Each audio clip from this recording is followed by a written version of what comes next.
Hey guys, welcome back into Venting with Us with your girl Christelle. I hope you guys had a wonderful week. It's been raining nonstop, cats and dogs. Ugh, look, I can't really complain, but in one part of it, like we're almost in May, and this is the part. It's where it just rains, rains, rains, rains, rains, and nobody wants the pollen. I don't want to be going to the car wash. It's a yin yang situation. It's like, But I hope you guys have had a wonderful week. I actually watched the new Conjuring movie that came out, the last one, and I have to say. I was very disappointed because I love the Conjuring trilogies, but this last one and the one before it just were horrible. I do love how they, if you haven't seen it, this is a spoiler, sorry, how they brought all the characters back in at the end. That was cool, but I have to say the first one and the second one are probably my favorite. So, but I was disappointed last night. It did scare a little bit the bejeebas out of me, but I was kind of like, I don't know about this one. This one, like, this was like not, this is not the way we should have ended this, but okay, whatever. There's not going to be another one. Hopefully, like, maybe in a blue moon, somebody will be like, maybe one more, maybe one more. Who knows? But they've said this is the last one. So, along with that, I stumbled upon this documentary, which with me, when it comes to documentaries, which is why it's always hard for me to tell you guys, see you next week. This is what it's going to be. And, like this week, I could do that because next week's episode, I'm doing the documentary on Hollywood Demons, the Jerry Springer story. That is just crazy. And if you guys haven't seen that, that's on the ID channel. But this one I stumbled on. I don't know. It was like kind of, I always feel like some things are just like meant for me to do. And this is a story that is so relatable, so tragic that I was like, okay, we got to talk about this because this again is another one of those like we really need to create a how to get away with a crime for dummies book because the stuff that they did, which is horrific. But you know me, I have to put my little bit of comedy in there. Guys are so dumb. Like guys are so dumb sometimes. It's just like it doesn't make any sense. And I'm telling you, like after I saw this, I'm definitely gonna be one of those people that when they go on a date, I'm gonna be like, do you like to go to Home Depot a lot? Do you like to go to Lowe's? What are your hobbies? Like, what are your afternoon activities? Please tell me. Let's share. Let's share because I don't know if there's going to be a second date after this. So that's where we're at so far because these are just getting crazier and crazier. Like nobody's safe at this point. But let's deep dive into the death of a showgirl, which you can actually watch on Hulu. It's on the show 2020. I can't tell you the episode. But you'll find it if you Google it. This story is about a girl. Her name is Deborah Flores. We're gonna call her Debbie. The story is told by her sister, which both of them were absolutely gorgeous. They were from Puerto Rico. Puerto Rico. I know. I'm not a singer. I'm sorry. And she just had a dream. And we all can relate to this where, all our life we've had that instinct of being something, and becoming someone. And, we don't end up doing it unless we take a leap of faith. She left Puerto Rico, moved out to New York and got her degree. She was working in a field, making a lot of money, making great money. And she just decided, like, because it just kept on coming back to her that she wanted to be a dancer. Ever since she was a little girl, she was always that was one thing that she loved doing. She loved dancing. She loved putting on shows. It's you hear these stories, and it's that these are things that we're meant to do in life. And she told her sister, I'm doing this, I'm working in this field, but I'm not happy. And I don't want to continue to live a life where I know that I'm unhappy, and I love dancing and I want to do it. So what do you think about me going to Las Vegas? And her sister was, of course, like, Sin City? Absolutely not. Like, no. But she was the type of person that was just very, very ambitious and decided, you know what? I'm going to take this leap of faith. Not, I can make millions of dollars and still be unhappy because I'm not doing what I love. So I'm going to take the leap of faith. I'm going to take it. She ends up moving to Las Vegas. Now, the saying goes, for those that don't know, if you want to be in Broadway, if you want to do musicals and something theatrical, you come to New York, and that's where the dream of that lifestyle is. If you want to be an actor, have your own show, you want to do all of these things that are around it, it's in LA. So you can do that in New York too, but or by chance, things just happen when they're supposed to. But if you want to be a dancer, if you want to be like in shows that are just in like that kind of way, they say Las Vegas is. I'm not talking about ballet, because ballet is kind of like a little bit out of the category when it comes to that, but being more of a showgirl is Las Vegas. Quote unquote, this is what is said. So she goes to Vegas. She is working, working, working nonstop, going to different classes, hip hop, ballet. She wanted to learn it all. And for me, I understand that grind because I didn't go to school to become an actress. I actually took all different types of classes when I was doing acting. I did, and I even did stunt double to learn how to do that just in case if that was going to be like, something that I was interested in doing, which I'm glad, because I have it under my belt. But she took everything to make sure that, whatever field that she landed in, she was going to be able to compete. And when I tell you, beautiful, beautiful woman, on December 12th of 2010, Debbie vanishes. Now, what makes this crazy is that she had just landed a coveted performance spot alongside the R&B singer Cisco, and I know you guys know who that is. Dun, dun, dun, dun, dun, dun, I know you guys know who that is. Let me see that song. That yes. So he was going to be she had gotten this spot with Cisco at the Fantasy at the Luxor hotel, and right before the performance she disappeared. And people that knew her were like, this is not like her. She's been dying to get this spot, and she has worked so damn hard to get to this spot. She wouldn't have just not showed up. Her last practice with Cisco was supposed to be at midnight, and they did say in the documentary that this is a normal thing that happens in Las Vegas. You go to late rehearsals, and she never showed up. Cisco ended up having to get somebody else to put in for her because she wasn't there. Her roommate that she was staying with actually put out a police report, a missing police report, because she said, this just doesn't make sense. She's been gone for 48 hours. This is not like Debbie. And the roommate ends up calling her sister, and her sister says to her, she explains what's going on. Her sister reaches out to her and she's like, mommy and papi are, really worried about you. Stop fucking around. They show you the text and nothing. Everything comes back.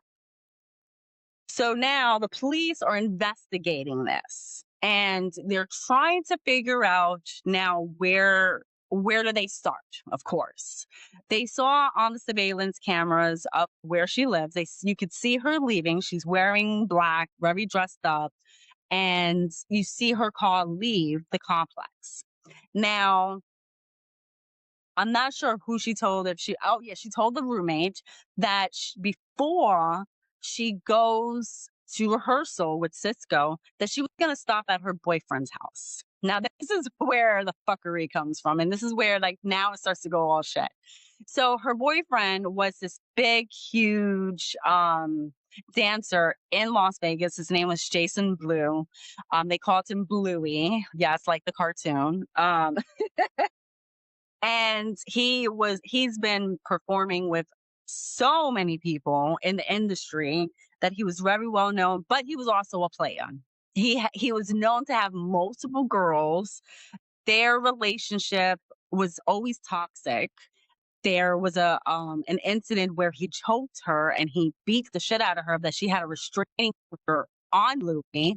So she was not allowed to go and see him, go to his house. They were supposed to be at a distance, but she would still go to the house. As per Bluey, Bluey's he also had a roommate in the house whose name was Lewis. So they said the cops had found out that the last person to be seen with her was Bluey. And now they bring him in, of course, after a big performance that he had, down to the police station, and they say to him, yeah, we're looking for Debbie, we're concerned.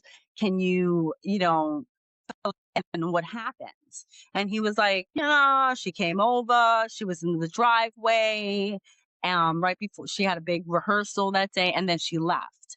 It was also my birthday, and I was doing the celebration, so I haven't spoken to her. So that's how he leaves it. The police say, okay, well, we have nothing to suspect him on, of course. So we let him leave. And so now this is the problem. Now, you and I both know any type of police investigations always starts with the family or the husband or the wife, right? So he should have thought about, like, okay, wait a minute, but of course, like, when you watch the interrogation, I said this. I swear to you, I said this. I was like, he's got shaky eyes. I don't know. Something doesn't make sense. One, the reason why it didn't make sense to me was because he said that she stood in the driveway for a few minutes. No one who goes to see their boyfriend really does that. They go into the house. Like, it just didn't make sense to me. Me being a female. But I was like, wait a minute, we got Crystal. Let this play out. It's probably not him. Maybe it was somebody else that took her. So she was driving a maroon Chevy, and her car ended up being found days later behind an abandoned house. And the clothes that she was wearing, they found inside the trunk, because a neighbor had saw this car parked there, and they were like, no, not my neighborhood, boo. I don't know what this is, but okay. So the neighbor calls the police. They're like, there's an abandoned car over here. It had license plates the night before, and now the license plates aren't there. So now the cops, they come, they find out that that's her car. They found the clothing that she was wearing. And the license plates were all put into the trunk. And you can hear the neighbor saying, like, yeah, somebody purposely came back and took all of these things off so that way it wouldn't be discovered. So the police now start looking through the car. They don't find anything that is like suspicious, like blood or anything like that. So now they're still doing their investigation. Well, the police decide that they're going to speak to Lewis, which is Bluey's roommate. And I swear to you, I was like, the jig is up. This is where the jig came up, because Lewis is like, yeah, I know Debbie, and he explains about the restraining order, right? And then he goes, he's like, yeah, look, I just don't want nothing a part of that. No, no, no. The cops were like, huh? Huh? Like, Lewis, you just gave yourself up. He was like, look, I really don't want to be a part of any of that. Nope, nope, nope.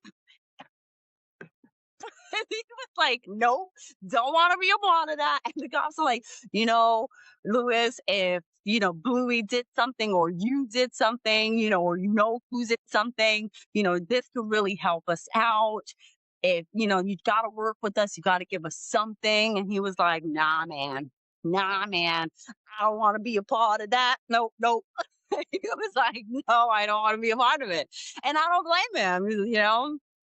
So the cops do something that's not normal, but it does sometimes a tactic that they use. I don't know if this is maybe more just in Las Vegas. I've never really heard of cops, and you know how many documentaries I watch. So, but they tell Lewis, they make a deal with Lewis. They're like, okay, look, if you help us out, right, we'll give you immunity. And Lewis is like, we promise you, you won't get arrested. We won't charge you for anything. Like, but you have to tell us what happened. Where is Debbie? And now you see him thinking, like, okay, okay, I can probably do this then, he's like, I just don't want to get nobody in trouble, he's gonna know that it's me. And they're like, no, no, no, no, no, no, no, Lewis, no, we promise you immunity, don't worry, we got you, boo, we got you, like, but you gotta fill us in on what happened. So now the police talk Lewis into this whole entire confession. And when I tell you, there's been a lot of documentaries on this podcast that I've done, and this probably is the most disgusting one because it just shows you the amount of a lack of empathy somebody has to do what they did. So let me talk you down the yellow brick road. Basically, this is what happens. Now we go to the scene where Debbie shows up at Bluey's house, right? She doesn't stay in the car. She goes into the house. They're arguing. And the police ask Lewis, well, what are they arguing about? He's like, I don't know. They're just arguing. I have no idea what they were arguing about. They were going back and forth, back and forth, back and forth. And at one point, I went into one room, I come back in, and Blue is choking Debbie, and he has her on the floor, and I pull him away from her, and I separate them, and I'm arguing with them like, yo, like, you can't do this, like, what's wrong with you guys, yada yada yada. So Lewis then says to the cops, he's like, I ended up leaving the house for like 2 hours. Now, this is the part where I'm like, Lewis, did you really like leave the house for 2 hours? I don't know. Cause this is like a lot of people say, like, I left the house. I don't know what had happened. And then when I came back, like, people were like that. So, but whatever it is, at this point, he has immunity. So it's like, and we have no choice but to believe this story at this point.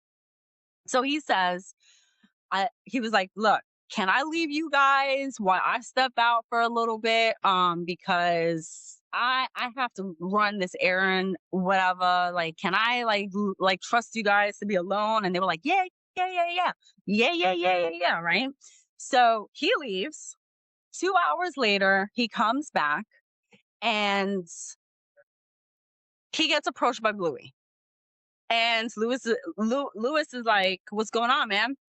And supposedly, allegedly, Bluey's like, yo, man, I fucked up. I fucked up. And he's like, what do you mean you fucked up? He's like, yo, I just fucked up. So he's like, just go to the other room. Just go to the other room. And Lewis is like, okay. So he goes into the other room.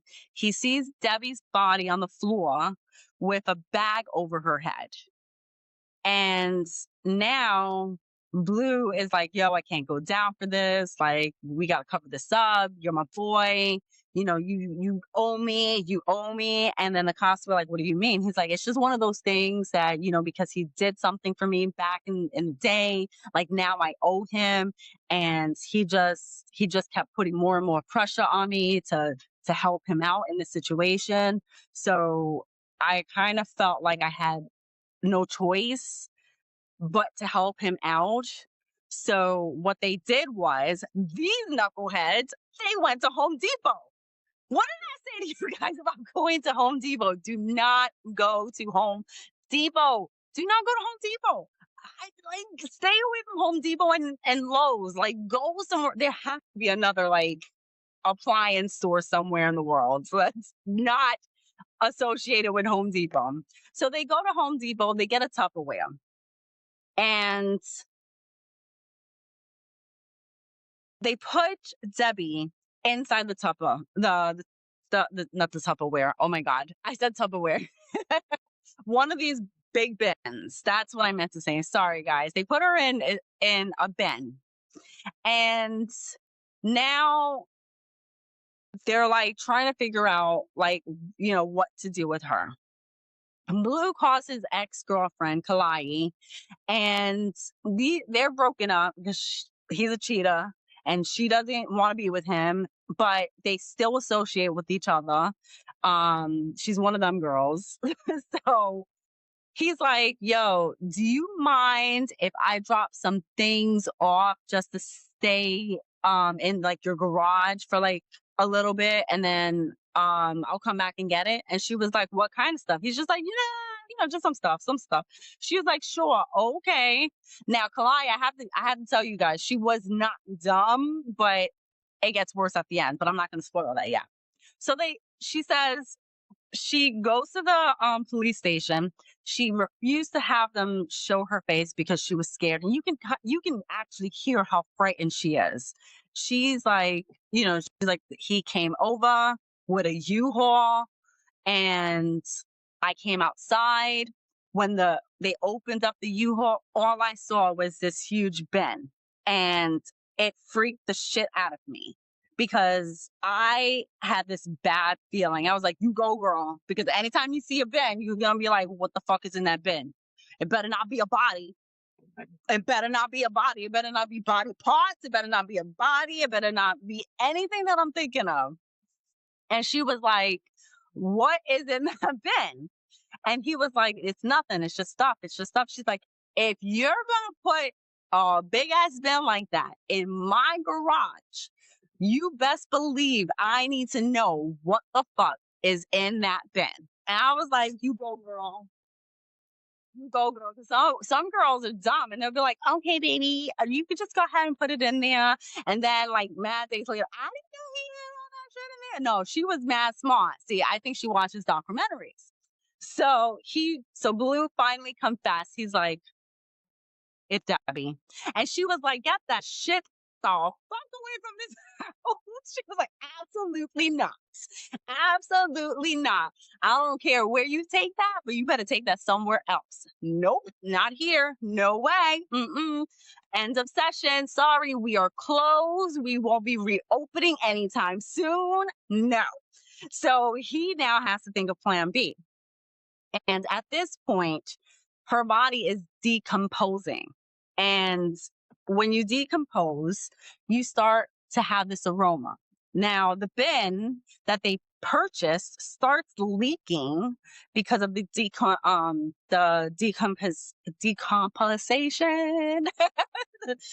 because she was decomposing. And Lewis is like, okay, I know where we could take this body. So there's an abandoned house that I know. This guy moved out and he's not coming back, but we can store her body there. So he was like, bet. So they take the bin over to the house, Now the liquid inside the bin is now leaking because of the body, it's been there for too many days. And they put it in the house. They're like, we gotta do something about the smell. We gotta do something. Like, this isn't good. So they decide, these fools, to go back to Home Depot. Again, you went back to the crime. So now, like, the first time you just weren't on smart, and the second time you just knew what you were doing. So I like, it's just crazy to me. You see them on camera getting two more bins, right? And they got cement, the stuff to mix it and everything, and they go back to the house. They think that if they chop her body in half and put them in two separate bins, put the cement in, that the smell will just rapidly, like, go away. So that's what they did. They cut her in half. They put her from her down into one bin, and then they put her waist on up into another bin. They covered it up with cement. They stacked them on top of each other, and then they put it in a closet. They then use a sealer. It's like a foam sealer to close up the door, so that way it would seal up the smell of it. But once you have that smell of decomposition, it's really hard to not know what the smell is. I wouldn't know. I don't ever want to know what that smell is. Like, I freak out over just the smell of blood. So I can only imagine. But every cop that I've ever spoken to that I know, they say the same thing. Once you know the smell of a dead body, it's just one of those smells that you'll never forget. So I'll take your word on it. Don't worry, Bill. Got you. So now the cops know the story of what happened, and it was apparent that Blue had, after he had killed Debbie, he went on a date. This motherfucker. Now, he went on a date with a girl that he was seeing. They went and stood at another hotel, did his whole birthday thing. Mind you, he had just murdered somebody, but he was trying to tie it up where he wasn't home alone. He wasn't with Lewis. He was somewhere else when all of this happened. And the poor girl had no clue about this. They interrogated her. They asked her all these questions, and they figured out that she had no clue that Blue had just murdered his ex-girlfriend. So then they go to court, right? Oh, no, I'm sorry. They go to the house. They tell Lewis, like, all right, Lewis, the next step is we need you to take us to the house of where she's at. And so that way we can get her body. And Lewis is like, I don't know. I just gave you the story, and they're like, Lewis, come on, man. You got to do this last piece. You don't have to go inside the house, but you got to show us where the house is. He was like, all right, I'll take you. So he takes him over to the house, and he points at the house. The cops go in. They open the door, and they open up the bins, and for sure they were able to identify that it was Debbie. Her hair, you can see when they do show a picture of not the body, but you can see where the cement is, because her hair was sticking out and it was stuck to the cement. This poor girl. And then they arrest Blue. Now, Blue was like, I already told you, I don't even know why I'm here again. He goes for a lawyer. He ends up getting arrested, and he gets 10 years to life. Of course, now he is granted parole. So the sister has now in 2025 denied his parole.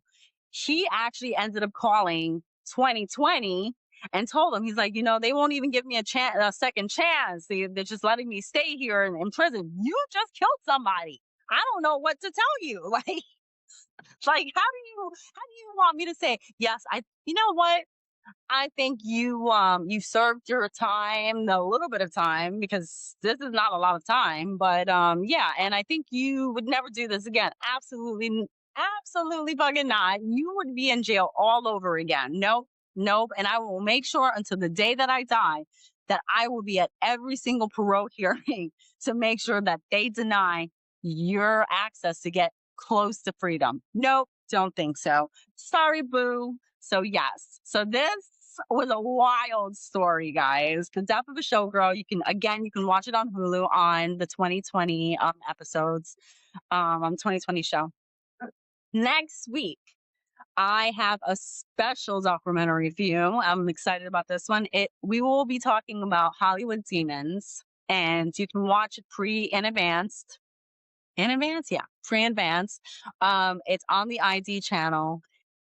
This is about Jerry Springer and the show and all the stuff that the guests went through. This was actually a really good episode. You learned a lot, and it's just, listen, Hollywood is a demon, demon, demon, demon place, man. It's just really like, I always say it was a reason why I never went to Hollywood.